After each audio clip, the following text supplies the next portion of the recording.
Hi everybody, hello, welcome back to our second of our sort of, little sewing for beginners, let's call it.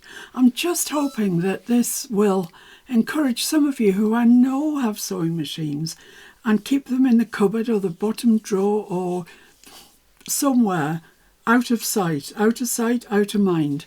But you know, you've bought it, you own it. So it'd be great if some of you could get them out and have a go. I'm still back with the baskets, the little storage baskets that I showed you how to make last week. And the templates for them are available on Etsy and Ko-fi, links below. And thank you very, very much to everybody who's purchased those. And while I'm on the subject, thank you very, very much to everyone who has donated to the channel. As most of you know, I have no monetization on YouTube anymore. So ostensibly everything's for free. So I really do appreciate that some of you donate to the channel. I'm very, very grateful. Okay, let's crack on. So this is my template for my mummy bear one, which is a middle-sized one. And it says cut 2 in outer fabric and cut 2 in lining. So for this, I decided that I was going to use this Hessian burlap, I think you call it in the States, for my outside. I just thought it would look more like a sort of sack, if you like. But when I cut it, I realised that it just wanted to fray. It wanted to fray, it wanted to move, the weave was a bit loose. So I had to put a stabiliser on it. And I've put this really, really thin stabiliser on it because I just want to stop it moving around. I don't want to add bulk to it. So if you've got something that's not an easy fabric or a stretchy fabric or something like that you don't want to move, get yourself some of that very, very, it's called Vilene GS, no, not GS anything. It's called Vilene Woven Interlining G700. So it's Vilene G700 if you look that up. And it's very mobile and it's very thin. And it does the job perfectly. People use it when they're dressmaking for sort of facings and that sort of thing. But it comes in handy for us as well, crafters. I got mine from Amazon. It's available lots of places. So there we are. But if you're using a fabric such as denim or thicker sort of canvas, curtain weight fabric, you probably won't need it. It's just, as I say, I selected this fabric and then it turned out to be really difficult to sew. For my lining, I chose this poppy fabric, which I really like. I just thought it would go nicely with the Hessian. So I've already made the lining up because you watched me do that last week, so there's no point me doing it again. The only difference that I have made to the template is I have added 2 inches on the top.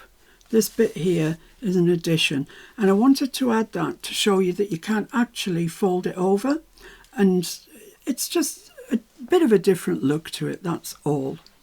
I did have big plans for today for what I was going to show you. I was going to show you everything. I'm going to make a new project, etc. But as usual, time ran away with me, so I'm just going to concentrate on this one. And what I want to show you, let's put that where the others live, is how to decorate this, how I decorated mine. So let's just go for one side first. And you want to do this after you've put your interlining in, your interfacing in. And if you are using thin fabric and you've used a thicker cushioned interfacing, then it'll look really nice because it'll sort of sink into it, look quilted is what I'm trying to say. So where do you put them? What you're going to put on? Well, I'm in the fortunate position that I've got lots of fabric that's got these sort of things on it. any of which would look good. But failing that, just use bits of fabric that you've got.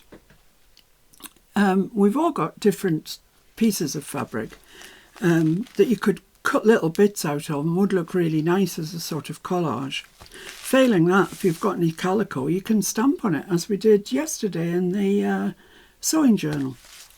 So I've got these stamps here. This is a Kathy Holden. It was a layer cake, which is a pack of 10-inch pieces, and I just ironed that onto this. Now this is, I've just written a response to Linda Park's comment on yesterday's video. This stuff is always the answer, is what I wrote. And this stuff is called Wonder Web, Heat and Bond. Those two are the same thing. And what it is, it's a paper.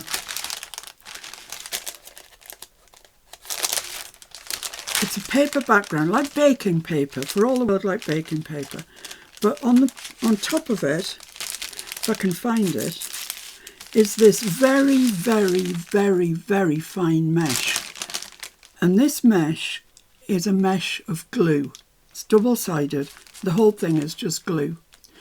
And you have to heat it to get it to stick onto your fabric, which is just ostensibly melting the glue. So I'll show you how to use that. But yeah, I mean, I don't know what to call it in the States. Here we call it, Wonder Web, we call it here. In the States, I'm pretty sure you call it Heat and Bond. It's the same thing. Unfortunately, I buy mine in great big pieces, and it didn't come in a box, so I haven't got a box or anything to show you, but I can show you how to use it. So as you saw yesterday, I have got some of the gorgeous new Timmy palettes fabric, and I just know that I will be cutting this up to use for collages, both in my sewing journal and little sewing projects that we've got going here on a Sunday. So I can put Heat and Bond under a section of this, and I know I'm not going to be wasting it. I know I will always use it. So I've got my little iron on to warm up, and what I'm going to do is take a section of the Heat and Bond and just cut a piece off. So if I cut it off to about there, and that should take us over to, let's have a look, just to the edge of that line there. Yeah, lovely. So the paper just reacts like any other paper. You can bend it, crease it, cut it. Don't use your best fabric scissors on this, because it is paper. It's just paper and a sheet of very, very thin glue that you're using. So you don't have to use a piece as big as this. You can use tiny pieces. Let's just put that up there out of the way. Now what I want is the glue next to the fabric. Obviously I don't want the glue on top of the fabric. I want it underneath. So don't take it off the paper. Leave it on the paper at this stage. It's important. So put your Heat and Bond, your Wonder Web down onto your ironing board, pressing that, whatever you've got. So I've got the paper down next to the pressing board. Then I've got my sheet of glue. Now I'm going to put my fabric on that I want to be able to bond to my projects. So I just want to bring that down right to the edge of there. Move that along to this edge here. What you don't want is bits of glue and paper sticking out, because it'll get on your iron and it's the very devil to get off. It just is. So that's fine there. So I've got this under the selected piece, which is this piece, and now I'm going to take my iron and just press it really, like ironing, but in slow motion, because we've got to wait for that glue to melt and stick to the back of the fabric. So take your time with it. Now here I've pinched a bit out of here, so I want to be really careful that I don't get the iron anywhere near that, because that glue will get onto my iron, and that's the last thing that I want. I don't want to be having to stop and clean, wait for my iron to cool down and clean it and all that business. Just keep it well away from the heat and bond. Isn't this beautiful fabric? I was having a look at, well, I've got a little bit of glue sticking out here, so I'm staying away from it with my iron. Yeah, I was having a look at, in this country, I think one of the, well, we've got two really good fabric shops. One's called the Cotton Patch and one's called Sew Hot. Sew as in sewing machine, hot. And I was having a look through all the fabrics they've got. Oh my goodness me. Yeah. Oh, I wondered why that was. I've just run over that a tiny little bit with my the pointy bit of my iron. Just stop concentrating momentarily, and that's all the time it takes. Right, I would say that's probably glued on at this stage. So what I'm going to do is just let that cool a little bit. Let's just assist it to cool. Doesn't take long. But the pressing board's quite warm, so I'll hold it off the pressing board. Yeah, Free Spirit do some apps who make this. I think they make all of Timmy's stuff, just about. Yeah, that's okay now. So now I can just turn this over and I can see the pattern through there. So now I can cut, and I'm going to use my paper scissors again. I don't want to waste any of that fabric, so I'm going to cut it up the edge of the strip that I can see through there what I'm cutting, and I think I'm all right.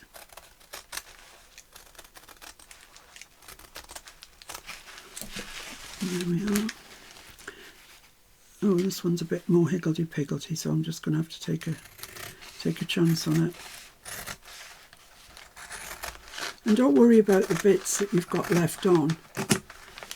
I know I'll be going back to this, but if not, you can pull them off. And if you're having trouble pulling them off, apply some heat with your heat tool. You know, your ordinary heat, distress heat tool. This. And you'll be able to get it off. But be careful, because it does get quite warm. It's glue at the end of the day. But I'm not overly fussed about leaving it on mine, because I know that I'll be going back in at some stage to add some more of this stuff to it, and because that's really what I'm going to use most of this fabric for. Thank goodness I got 1/2 metre. So let's fold that up, because it is indeed gold dust. There we are. And I know that most of you will know this about heat and bond. I know that you will. But, you know, I'm hoping to encourage new sewers to this. So there we are. We've got our... Look at that. Beautiful.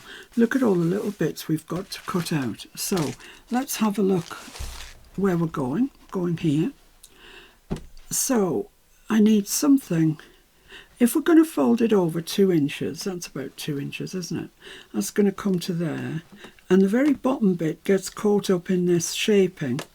So I want it to be in about this region here. So let's have a look and see what I've got, if I've got anything suitable that's already on heat and bond. That one would probably do. Wilson Sewing Machine Company. Oh, that would be nice for our sewing journal. I'm going to leave that. What about this? It hasn't got any heat and bond on it though, but it is kind of nice. Let's just see.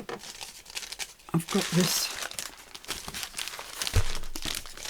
little bit of heat and bond here that I could use. problem is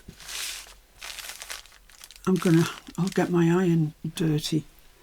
I've got some baking paper somewhere. Yeah, here. This is just ordinary baking paper. Can I fit that into there? No. So I'm going to use that as a shield for my iron. And just iron that down onto the heating bond.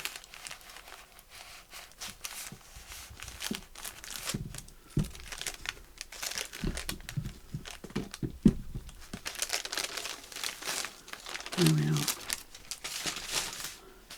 That's stuck. Almost. It's almost stuck. Stuck enough. So I'm going to cut this out. It's got a line around the outside, so I can use that. The one thing that you won't be able to do if you use heating bond in this way is fray your fabric. The only way that you can do that is if you just use a little bit of heating bond in the middle, then you can still fray your fabric.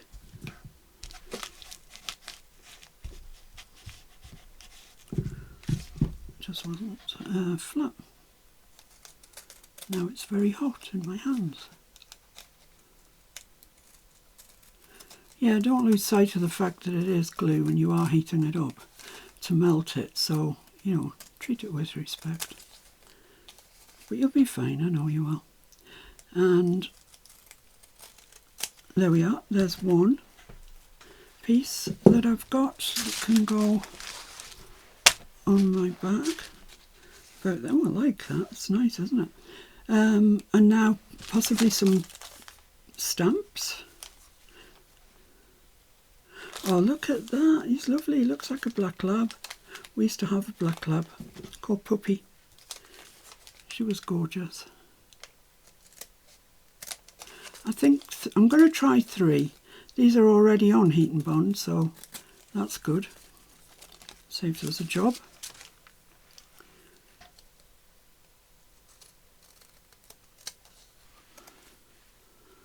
There we are. I'll probably be alright with that there, I think.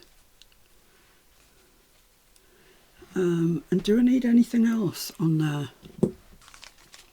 That's the question. That's always the question. I've got these nice little, these ones here. Let's put one of those on.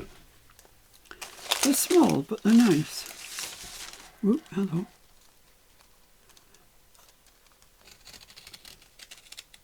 So I'm cutting them out and leaving the bulk of the stuff already on the heat and bond for the next time that we come looking for it. It's easier if they're all on heat and bond. I find I can find them more readily than if I'd cut them off. Oh no, I'll tell you what, done that now. I wanted to use one of these ones, didn't I? Shall I use this one? Let's use this one that's right at the bottom. And because it's right on the selve edge, it's got a bit of a frayed edge anyway. So, quids in.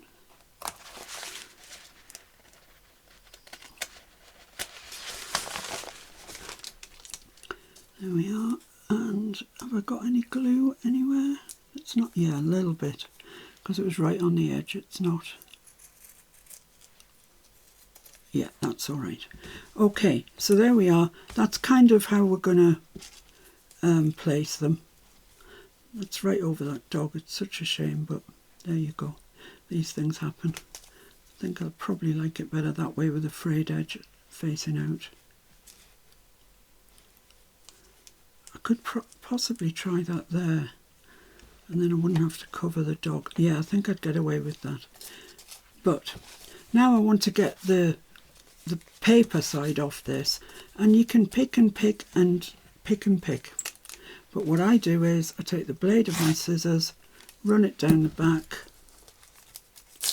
and then you can pull it off.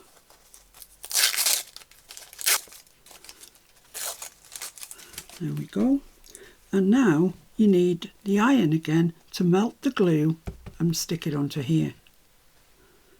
So it's not rocket science, it's just knowing about it really, isn't it? That's all. That's going to fold like that. I think that's about right there. Does it look straight? Straight enough to me. And then just press that down onto there.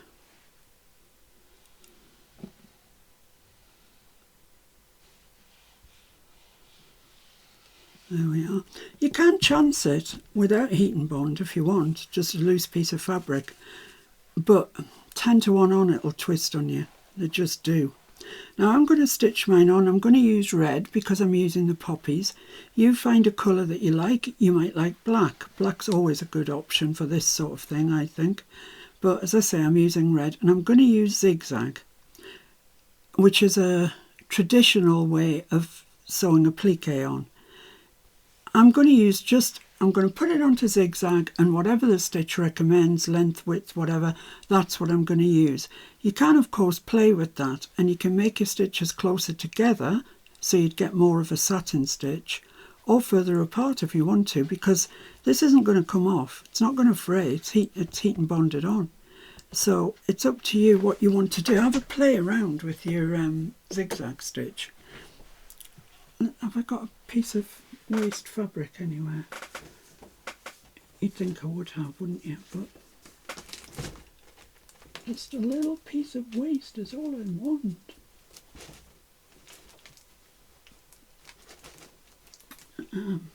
Let's use this. Seems such a shame because it's beautiful fabric, but I'll just show you. This is what my sewing machine recommends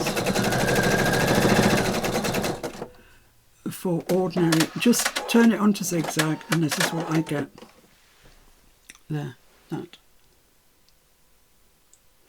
So if I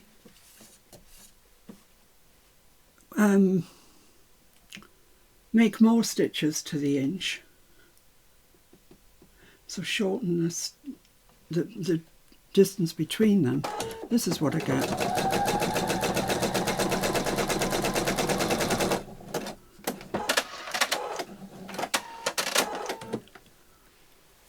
So it's becoming more like a satin stitch. And if I shorten it some more, oh, I can't, it won't let me. That's the shortest it gets. Let's lengthen it and see what happens. Wow.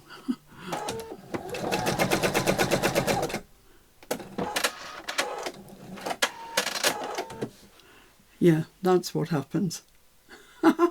So there's this is the one that my machine suggests is right, you know, is the normal. This is when you shorten them. You see, they're closer together. And this is when you make them further apart. And that's pretty far apart, isn't it? So I don't know what would happen if I widened the stitch. Let's put that back to where it normally is. And let's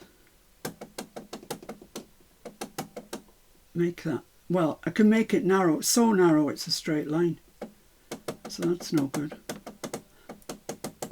Let's make it wide. So this is as wide as it wants to go.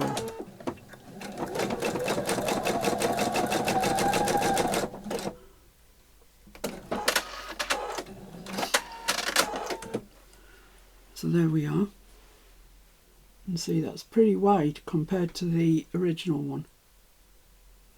So if I want to leave it that wide but make it closer together, let's see what we get.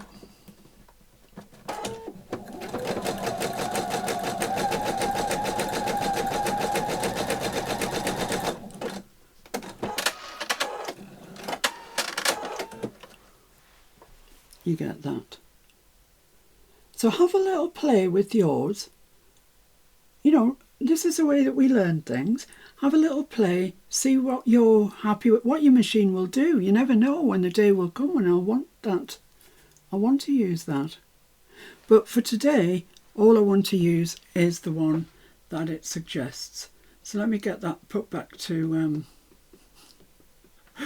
let me turn my machine off and put it back on. It's probably the quickest way. And it'll come back to where it thinks I should be. In the meantime, let me tell you that I'm just stitching around this. I'm not stitching these at the moment. Just the base piece of my little collage. Right, and I'm going to start, well, we know that the stamps are going to go about there.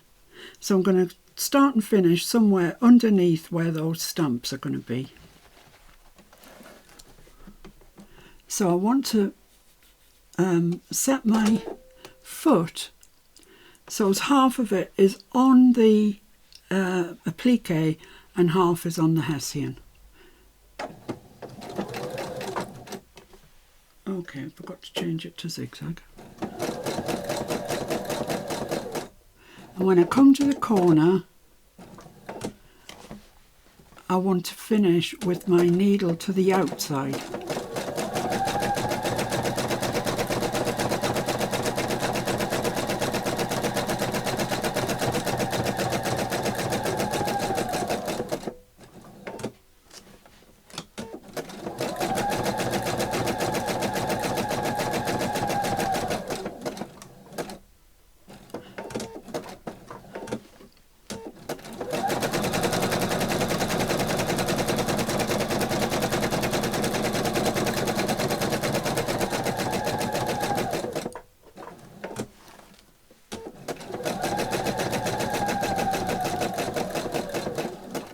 My machine does a little tie off. If yours doesn't, just do a couple of stitches in reverse.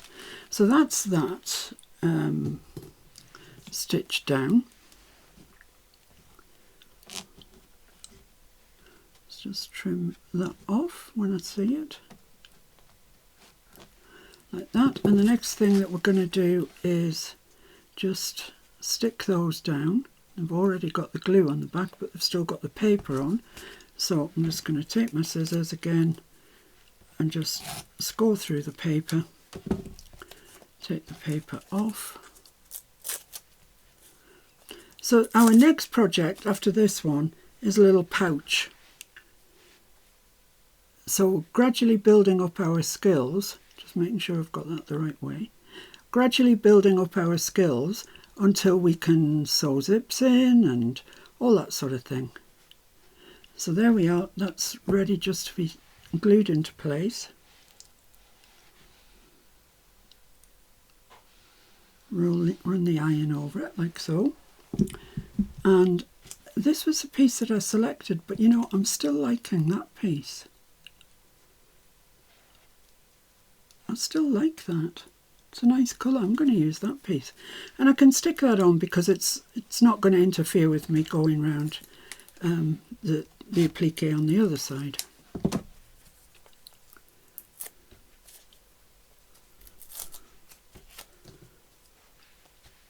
So I'm just going to put that there so I can still see the doggy's lovely face. So just there. Just press that down in place. Lovely. Okay, so I'm just going to zigzag round those and I'll be straight back. So there we are. That's all my collage pieces put on.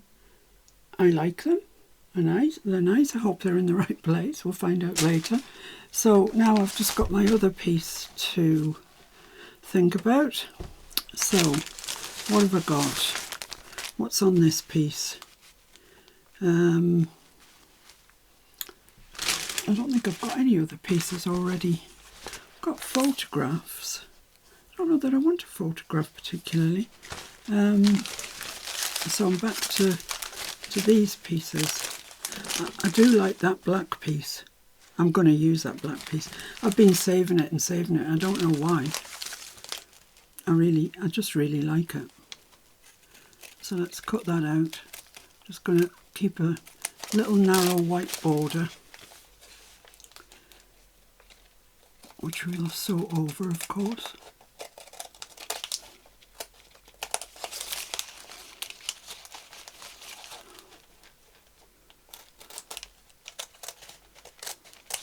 There we go. So that's going to go about there, say, something like that. Then I've got this piece that I cut out for last time, which could easily go there. That would be quite nice. And then I want something on this side. I've got plenty stamps. That would keep them all of an ilk. They'd all have stamps on. Or I just spotted these ones, and this is about roses, and look at that. I'm going to have that one. I really like that. So I'm just going to cut around it. This is the Cathy Holden fabric. I think it was called Market Finds or something like that. I can't remember now. It had market in it, that much I do know. And it's glorious stuff, it really is. There we go. So I can have that one there.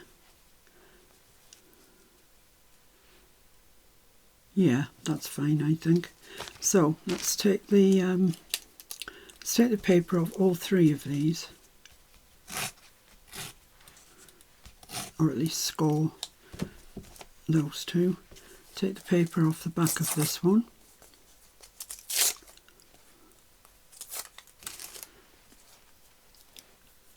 Let's have a look where I did this one. Did it about, whoops, upside down. About there. Okay, so that's fairly central. Let's do that.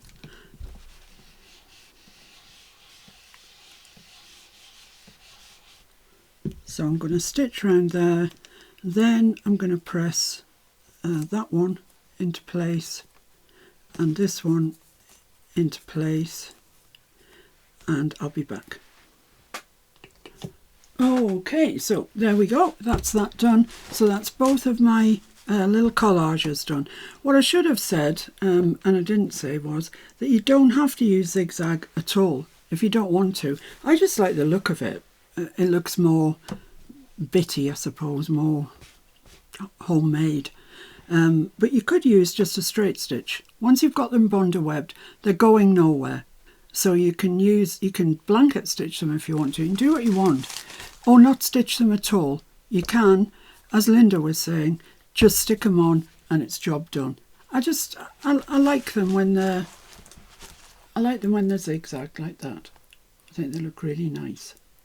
So the next thing to do is just to make up your little storage caddy the same way as I showed you last week. So just right sides together, stitch, stitch, do your box corners, put one inside the other and sew around the top. So I'll see you when I've done all of that, because that was covered on last week, so I don't need to bore you by doing that again. So I'll see you soon. Okay then, so that's my now rather tall looking storage basket. You can leave it like that if you want to. I mean, you know, it's up to you. I specifically put the collage where it is so I can fold this over about 2 inches. So I'm going to start, I have top stitched around the top to start with, and I'm going to go down where I think 2 inches is, which I think is about there. And then let's have a look, let's have a measure and see. Make sure you're folding both pieces, both the outer and the lining. And let's have a look and see what Mr. Timmy's got to say. 2 inches exactly. My goodness, what's going on? So I'm going to put a clip. I might have to get my thicker clips out actually for this job. Big job, this one. So let's clip that one, and let's see if we can clip. Can be so good at the other side and clip it at 2 as well. That would be handy. I'm hoping that yours isn't going to be quite as tough as mine with this blooming Hessian, which I wish I'd never seen. Just saw it, my eyes saw it picked it out when I was looking for fabric in the, well, it's the dressing room, but it's where I keep all my fabrics. And I thought, ooh, yeah, that would be lovely with that poppy fabric. And it is, it looks nice. It's just a pain to work with. And that is also 2 inches. Wowee. Okay, so I'm going to clip that there then.